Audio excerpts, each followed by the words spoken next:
नमस्कार। आज बात करते हैं भारत के क्षेत्रीय ग्रामीण बैंकों यानी कि आरआरबीज में ऑफिसर या असिस्टेंट बनने के पूरे सफर की।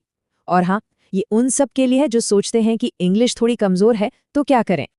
एक सवाल जो न जाने कितने ही स्टूडेंट्स के मन में आता है, क्या इंग्लिश के बिना बैंक में नौकरी मिल सकती है? क्या ये सच में मुमकिन है? तो चलिए आज इसी सवाल का जवाब ढूंढते हैं। तो सबसे पहले ये समझते हैं कि मौका कितना बड़ा है। इस साल अंदाजा है कि 10,000 से भी ज्यादा वैकेंसीज आने वाली हैं। मतलब ये कोई छोटी मोटी बात नहीं, एक बहुत बड़ा मौका है।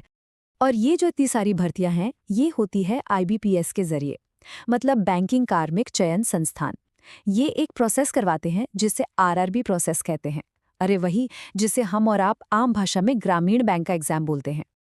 तो आज के हमारे इस पूरे विश्लेषण में हम एक एक करके इन सभी चीजों पर बात करेंगे। मौका क्या है, भर्ती का सफर कैसा होता है, एग्जाम का पैटर्न क्या है और सबसे जरूरी तैयारी का ब्लूप्रिंट क्या होना चाहिए। ओके, तो शुरू करते हैं पहले पॉइंट से। देखिए, यहाँ पर ना मोटे तौर पे दो तरह की पोस्ट होती हैं। एक है ऑफिस असिस्टेंट, जिसे हम क्लर्क कहते हैं, और दूसरी है ऑफिसर स्केल 1, जिसे पीओ कहा जाता है।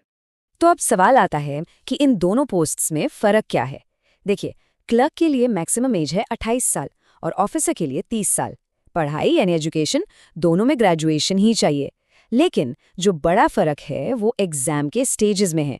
क्लर्क की कहानी मेंस एग्जाम पर खत्म, लेकिन ऑफिसर बनने के लिए इंटरव्यू भी देना पड़ता है। और हाँ, एक चीज जो दोनों में कॉमन और बहुत जरूरी है वो है लोकल लैंग्वेज की जानकारी।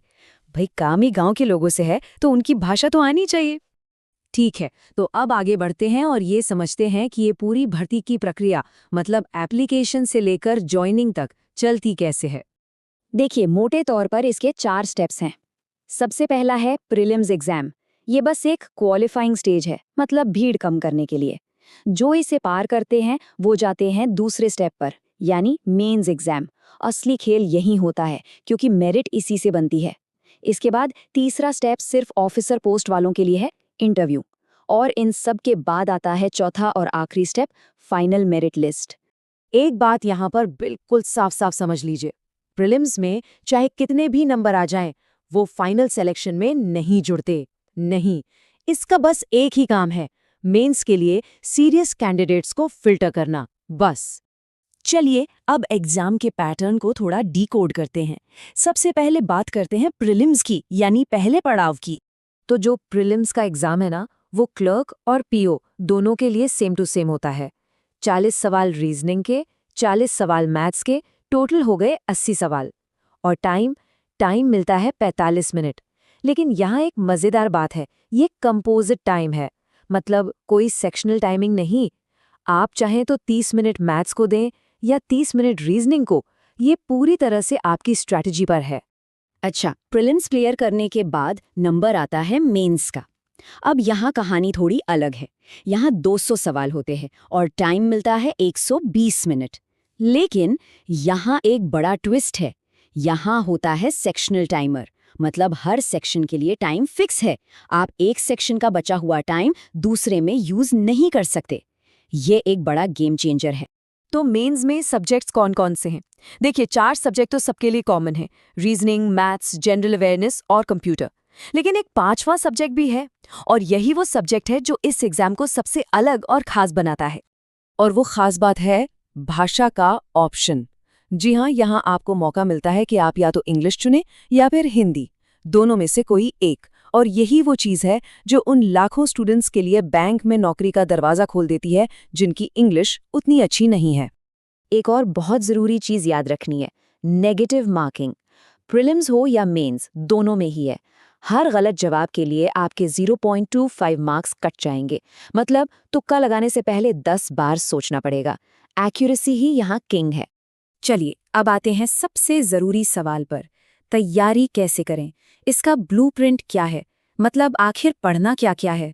तो मैथ्स से शुरू करते हैं, और यहाँ एक बहुत बड़ी गुड न्यूज़ है। यहाँ पूरा का पूरा फोकस सिर्फ अरिथमेटिक पर होता है। मतलब आपको वो मुश्किल वाली एडवांस मैथ्स जैसे एल्जेब्रा या ट्रिग्नोमेट्री, इसकी टेंशन लेने की कोई ज़रूरत नहीं है।